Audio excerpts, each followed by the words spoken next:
Olá, meu nome é Rodrigo Mazzi, eu faço licenciatura em História no Colégio Pedro II, estou no terceiro período e hoje eu vim falar sobre o livro A África Contada aos Meus Filhos, de Alberto Costa e Silva.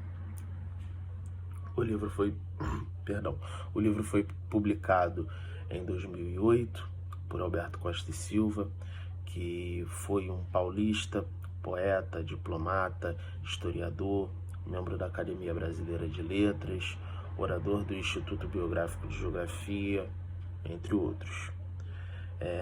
Ele começou seus estudos de ensino primário no Colégio Farias e Brito, em Fortaleza. Em 43 ele se muda para o Rio de Janeiro, onde cursou o externato no São José e o Instituto Lafayette, formado pelo Instituto Rio Branco, em 57. Ele serviu como diplomata em Lisboa, em Caracas, em Washington, Madrid, Roma, antes de ser embaixador em Lagos, na Nigéria. Cumulativamente, ele foi também embaixador em Cotonou, Benin, em Lisboa, Portugal, em Bogotá, Colômbia, Assunção e Paraguai. Em 2004, ele foi escolhido pela Academia de Letras e a Folha de São Paulo como intelectual do ano, com o prêmio Juca Pato. De acordo com o jornal da USP, é um dos maiores africanistas do Brasil. O livro foi publicado em 2008, tem uma linguagem acessível, para um público infanto-juvenil, que busca aproximar o público geral à história da África. O livro ele é escrito de forma bate-pronto, né? Na verdade, forma bate-pronto, forma de pergunta e resposta, como se fosse um jovem perguntando a uma pessoa mais experiente ou uma pessoa mais sabida sobre as questões da África, as questões no modo geral, e as questões que lhe são apresentadas, que ele pergunta, são questões que, com o decorrer do tempo, a gente observa que em algum momento de nossas vidas ou nós carregamos ou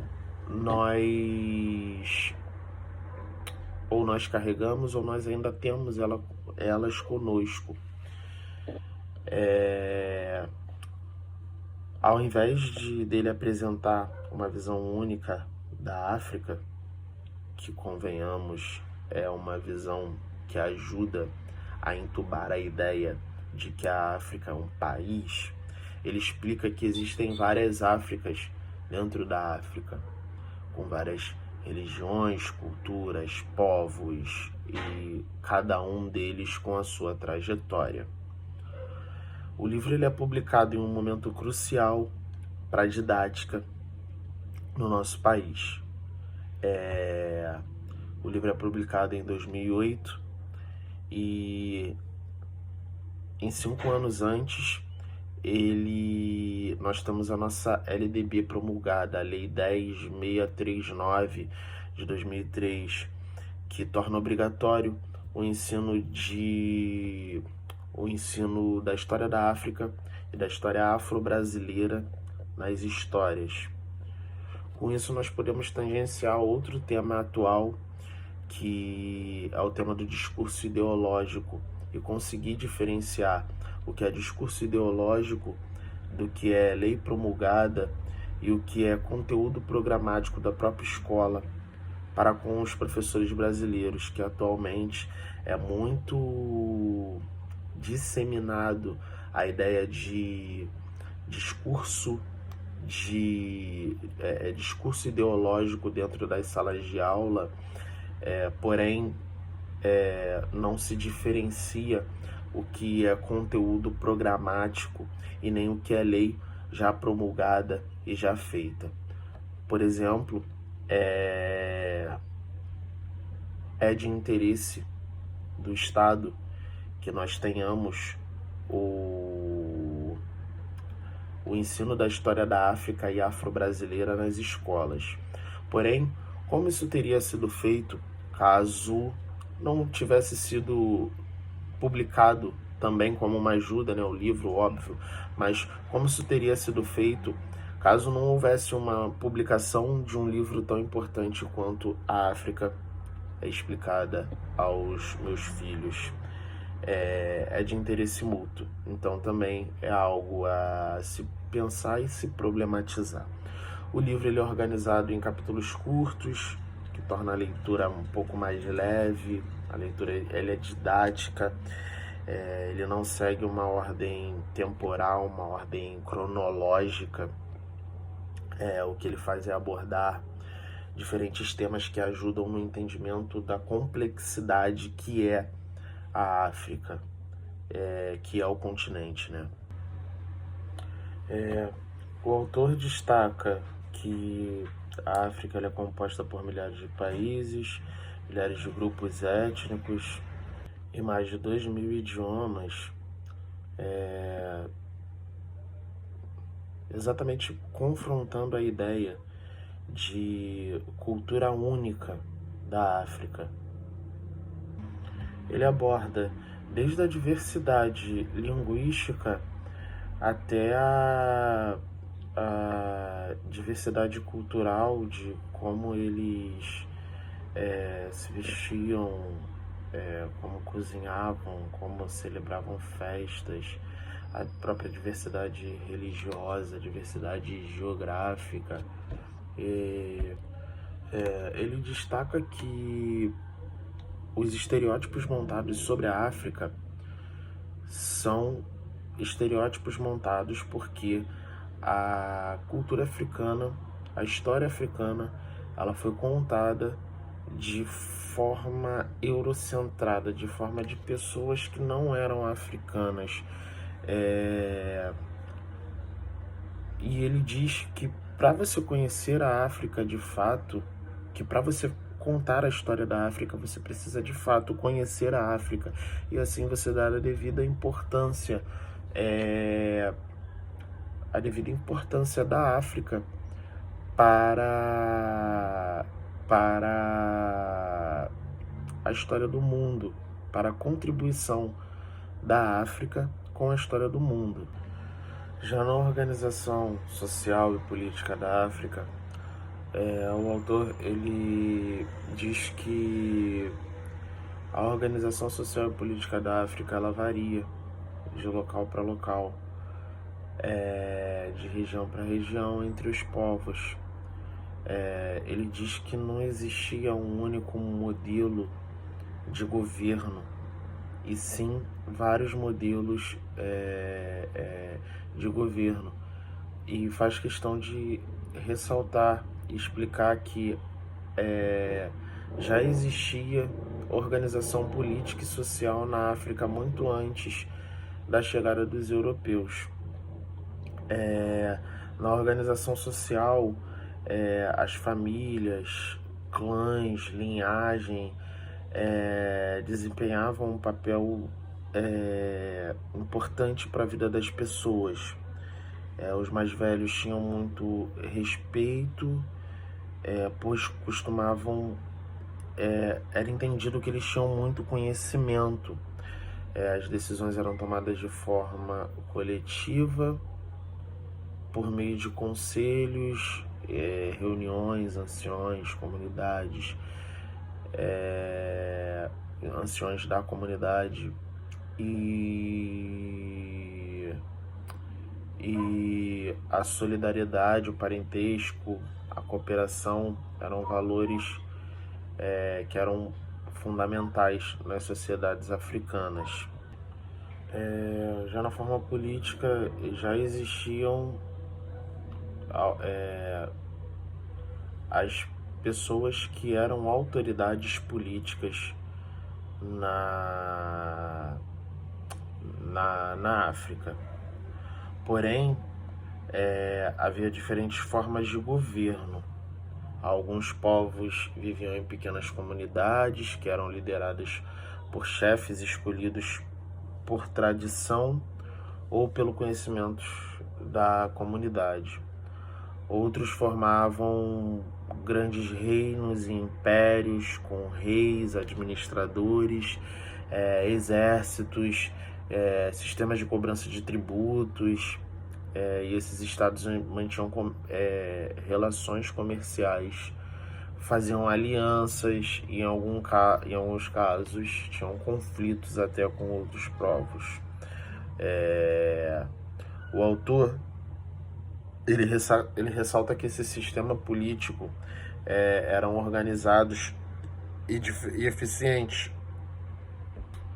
contrariando aquela ideia de que a África ela não existia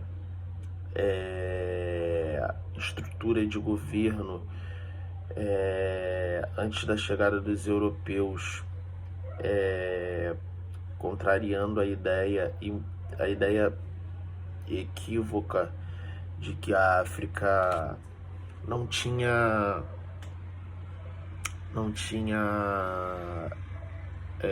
que a África, minimizar, né, a governabilidade da África e a organização de suas sociedades.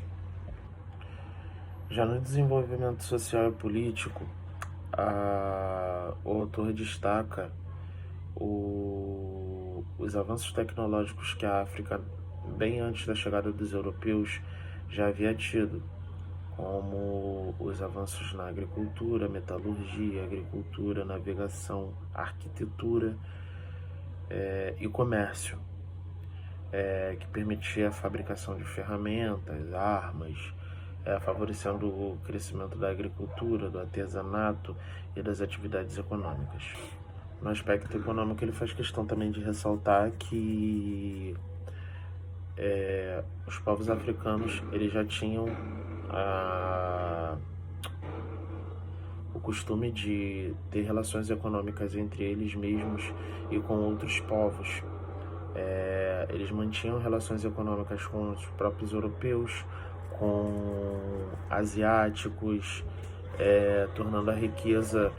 Ele também ressalta que as populações elas viviam de acordo com a necessidade da região. Então tinham populações que conseguiam viver da agricultura, do artesanato, enfim, dependia sempre da atividade da região e da necessidade da região no continente. Com isso tudo, com todo esse aparato que Alberto da Costa quer dizer, é que a África, o continente africano, sem o desenvolvimento tecnológico, sem o desenvolvimento tecnológico, sem o desenvolvimento econômico, estudar a África nesse sentido é um equívoco histórico. O continente ele já possuía, antes da chegada dos europeus, sociedades organizadas, ele já possuía tecnologia, ele já possuía economia dinâmica, ele já possuía vínculos econômicos entre outros países, entre outros países e outros continentes. Já havia uma estrutura organizada ali. E essa estrutura foi extremamente afetada ou interrompida pelo processo de colonização e escravização das pessoas. As dinâmicas comerciais que são principalmente relatadas pelo autor no livro se dão através de sal, marfim, tecido, cobre, grãos, especiarias, E essas dinâmicas se dão, por comércios locais ou por em longas distâncias. Já nessa época, mercadores já atravessavam rios e mares para trocar produtos em diferentes comunidades, com povos já da Europa, já do Oriente Médio, da Ásia. Já faziam as rotas transarianas, por exemplo, que ligam o norte da África às regiões do Saara, e facilitavam a circulação de mercadorias, pessoas, conhecimentos, culturas.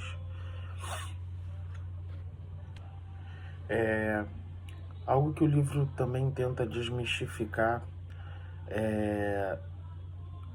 sobre os africanos serem predominantemente negros.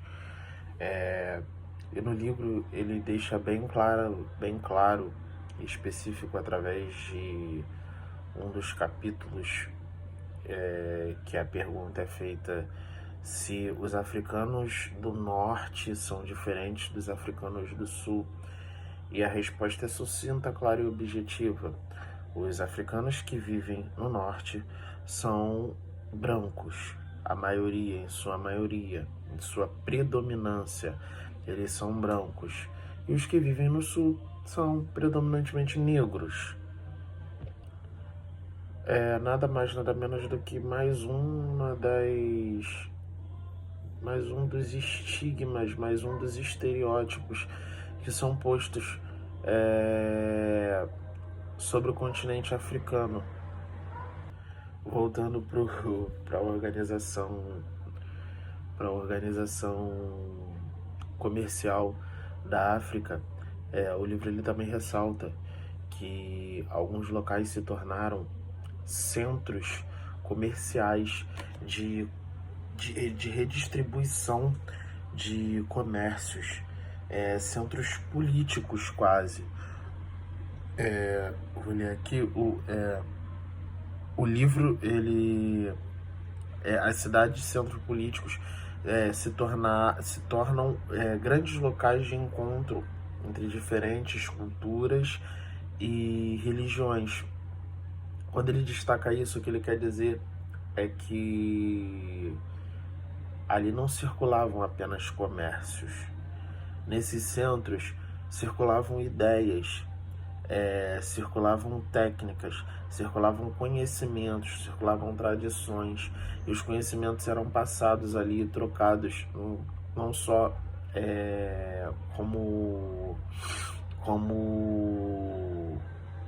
não só o comércio era trocado, não só o ouro era trocado, sal, enfim, não só produtos eram trocados, mas também o conhecimento. Com isso fica claro fica fácil a nossa observação de que a África, na verdade, ela já estava incluída na economia mundial. Ela já era inclusa na economia mundial antes mesmo da chegada dos europeus na África, da sua colonização. O continente já possuía mercados ativos, comerciantes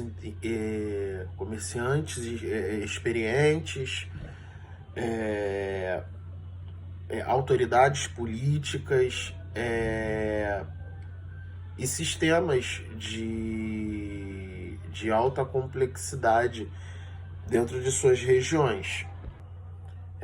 Eu vou voltar a falar dos temas de forma geral, mas eu gostaria de citar aqui um dos capítulos que mais me tocou, que mais me cutucou, mais me incomodou, posso dizer assim, que é o 9º capítulo, se eu não me engano. Sim, é o 9º capítulo, tenho certeza que a primeira pergunta do 9º capítulo, primeiro questionamento do 9º capítulo é a África que reconquista sua independência é diferente daquela que anteriormente foi colonizada. E a resposta para essa pergunta se dá aqui ao mesmo tempo sim e não. Porque muitas coisas foram colocadas, muitas coisas foram introduzidas pelo colonizador, mas algumas coisas se dão ainda como um sinal de resistência.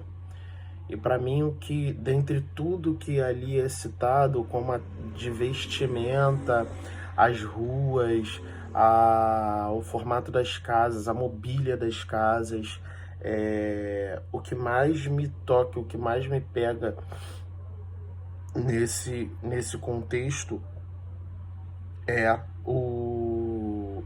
língua.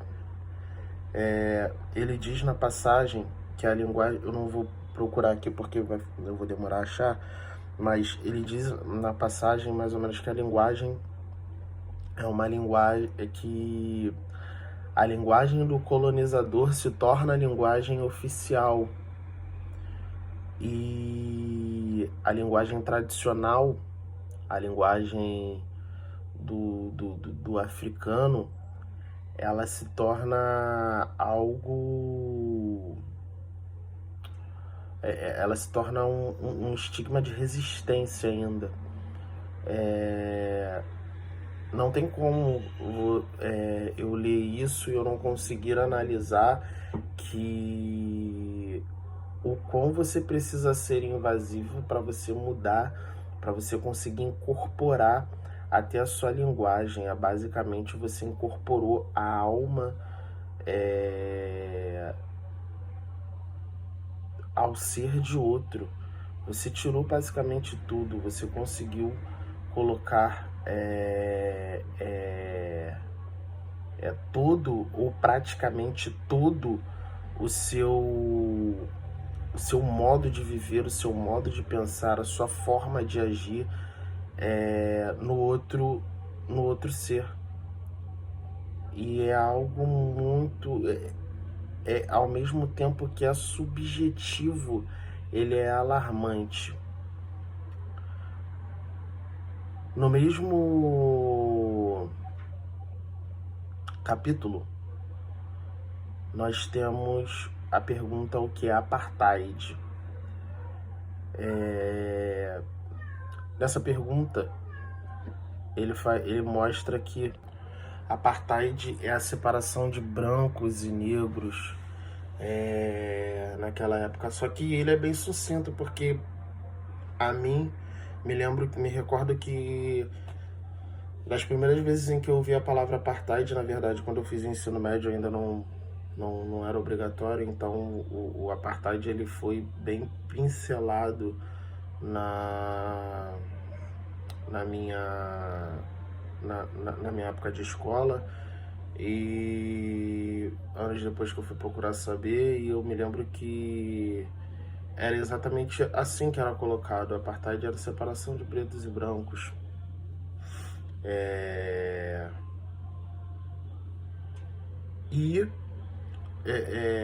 O livro ele traz com muito mais detalhes o que é. Ele fala que a separação de negros e brancos em todos os sentidos, de terras a contato físico. Pretos, brancos, mestiços, asiáticos, europeus, era proibido de se casarem. Eles eram proibidos de terem... Eles teriam contato apenas em seus trabalhos, obviamente com os brancos tendo acesso aos melhores trabalhos e os negros tendo ficando com os trabalhos de subordinação. Ele diz ali que a separação total, é a separação total mesmo do branco branco e do preto, e que seu desenvolvimento dependeria deles mesmos.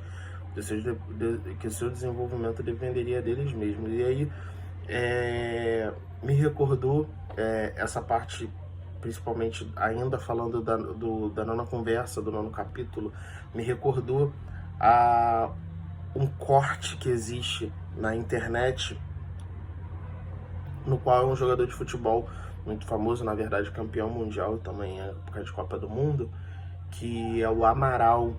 E o Amaral, ele tá contando uma história de quando ele nas viagens dele, jogando em outros clubes, e ele vai em em uma dessas viagens, e ele tá conversando com uma outra pessoa, e essa outra pessoa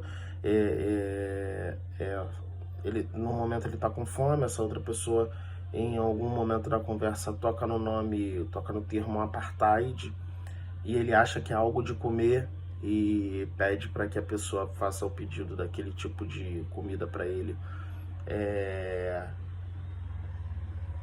A gente está falando de um jogador de futebol já aposentado, que não muito provavelmente não fez o ensino médio antes de 2003, e até porque até ali, né, 2003, 2008, a lei precisa ser implementada, e até ser implementada demora. Então, assim, o quão teria sido afetada a vida até desse jogador de futebol, de conhecimentos rasos, básicos, como o que é apartheid, dele saber o que é apartheid, para evitar conhecimentos rasos e discursos rasos, né, sobre a África, sobre todo o conteúdo africanistas. Voltando na religião, assim como praticamente todas as áreas, na religiosidade, assim como em todas as áreas da África, também há uma variedade, uma gama muito grande de religiões a quais os povos africanos cultuavam. Não existia uma única religião. As sociedades, elas praticavam as religiões tradicionais, que as crenças eram a base de um ser supremo, a presença de espíritos da natureza, e também o culto aos ancestrais, que eram considerados parte importante na vida da comunidade. O cristianismo e o islamismo, eles também se difundiram bastante na África, se incorporando às culturas locais e às vivências dos povos africanos a partir da sua difundição. Quanto à cultura, o livro ressalta a riqueza das manifestações culturais, quanto à literatura oral, dança, a música, os mitos, provérbios, as esculturas, as máscaras, que já faziam parte da identidade do povo africano. A transmissão do conhecimento era feita a partir da oralidade, por meio de narradores, de anciões, de sábios, que preservavam a memória e os valores das comunidades. A cultura africana, ela influencia diretamente e profundamente o mundo contemporâneo. Ela influencia nas danças, ela influenciou nas músicas, nas danças, na língua, na culinária, na religião, nas festas populares. Isso principalmente influenciou principalmente o Brasil. Produções artísticas elas não eram apenas algo para enfeitar, não eram apenas algo de enfeite. Elas tinham funções políticas, tinham funções espirituais, tinham funções sociais, que já carregavam as tradições sociais africanas. As esculturas mais elaboradas, como marfim, pedra, madeira, metal, elas eram utilizadas em cerimônias religiosas, homenagem aos ancestrais, às celebrações importantes. As máscaras, por exemplo, elas tinham um grande significado simbólico e eram usadas em rituais, danças, festas, representando os espíritos, os antepassados, os elementos da natureza. O livro também mostra a importância da música, das danças nas celebrações, como casamentos, ritos, cerimônias, que já utilizavam instrumentos como tambores, instrumentos percussivos, que ajudavam a manter as tradições culturais e fortalecer os laços da comunidade.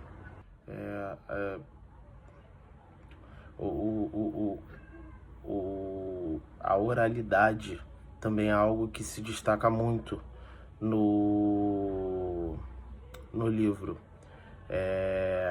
Ele diz que a oralidade é feita através de histórias, lendas, poemas, eram transmitidos de geração em geração por narradores, anciãos, que ajudavam a preservar a identidade de diferentes povos das comunidades africanas. O autor explica que antes da colonização europeia, como a gente vem falando, a África ela já tinha sua estrutura estabilizada. A África já tinha todo o seu sistema formado. E quando o tráfico transatlântico se intensifica e as pessoas são sequestradas e levadas à força para outros lugares, as perdas humanas são muito grandes. Isso desestrutura toda a África e traz o enfraquecimento dos povos africanos e de toda a sua comunidade. Durante a partilha da África, as fronteiras elas foram definidas pelos colonizadores sem ter a consideração dos povos africanos, sem considerar os povos africanos e suas diferenças entre si,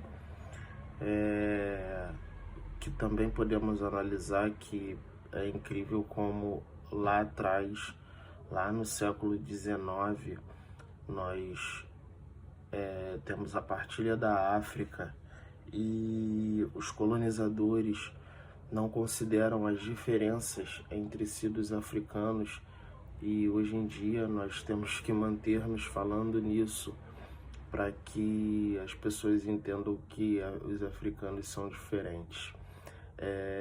Voltando, as fronteiras na partilha da África, elas foram definidas desconsiderando qualquer conflito que houvesse entre os africanos, o que obviamente geraram conflitos políticos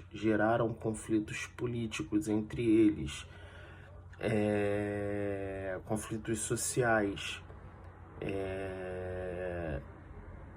o que traz, em alguns casos, trazem conflitos e problemas para a África até hoje. Quanto à escravização desses povos, o livro ele trata de maneira que ele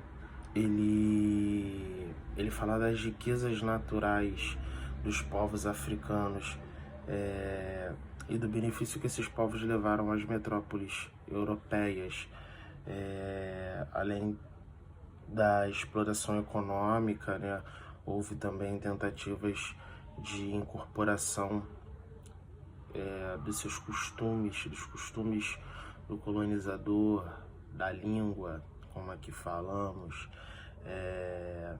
e as formas de organização estrangeiras aquela incorporação real, a tentativa real de incorporar a forma com que esse livro, África Explicada aos Meus Filhos, é uma obra de grande relevância, não só para o público acadêmico, mas sim para todo o público que tem interesse em conhecer mais a história da África, obviamente que sem perder o rigor acadêmico. Ele apresenta toda a complexidade e a diversidade que existe na África e ajuda a combater os preconceitos, os estigmas, desconstrói as visões racistas e amplia o entendimento sobre a formação histórica da cultura brasileira. Sua importância ultrapassa o ambiente universitário, porque alcança os professores da educação básica, os estudantes, as pessoas interessadas, como eu disse, em entender melhor as relações entre a África e o Brasil, e entre a África e outros continentes.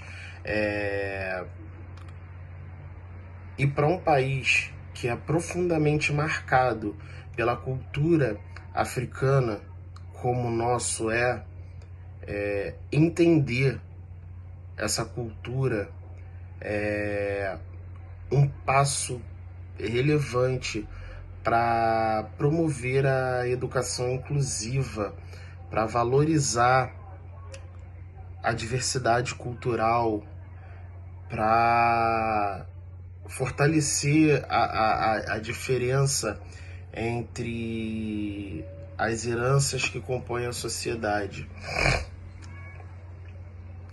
Porém, para mim, ainda existe também o conflito de interesse. O livro A África Contada aos Meus Filhos não é a solução para nós termos uma didática, uma educação mais inclusiva e acabarmos com o racismo no Brasil. Porém, é um passo muito importante, porque, como eu disse no início do vídeo, o livro ele surge em 2008, logo após a promulgação da Lei 10.639, logo após a LDB. Caso esse livro, hoje o livro ele é amplamente divulgado, hoje o livro ele é muito utilizado por professores da educação básica, por professores universitários. O livro ele tem um alcance surreal. Porém, caso esse livro não tivesse sido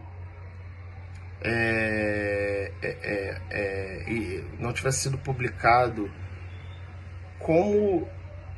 mesmo com a lei, como é que se abordariam esse tipo de assunto? Como esse tipo de assunto iria ser abordado mesmo com a promulgação da lei?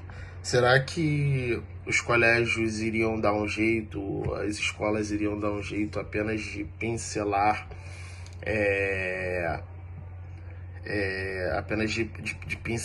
de passar por cima, de maquiar a história africana e a história afro-brasileira? Então, o livro ele vai além de uma importância acadêmica real, uma importância de inclusão real. O livro ele vai além disso. O livro ele se aproxima do conflito de interesses, do conflito do interesse entre o que vai ser ensinado e o que não vai ser ensinado nas escolas de base.